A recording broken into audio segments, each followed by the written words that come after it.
Welcome to the Slop Temple. We pray this video helps. You begin by opening or creating an Nvivo project and importing your audio or video files. Do this now rather than delaying.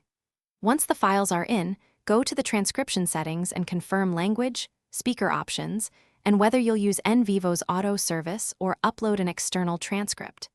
Make sure audio quality is good and remove long silent sections before transcribing.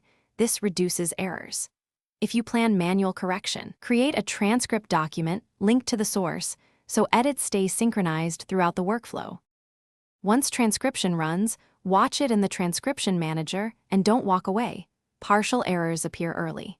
Make sure Nvivo detects speakers or manually assign speaker labels so analysis later is accurate. Use the integrated player to slow playback and correct word errors or add punctuation. Adjust timestamps where segments split. As you edit, add memos and apply node tags to important sections. This links qualitative coding to the transcript and saves time when you start thematic analysis or queries later. Finish by accepting your edits and verifying that speaker names and timestamps match the audio. This ensures reliable coding and query results. Then link the transcript back to the source and export in the format you need for sharing or captions. Choose docx for text edits, SRT for subtitles.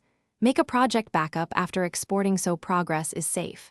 If transcription quality is poor, try rerunning with noise-reduced audio or re-import corrected WAV files.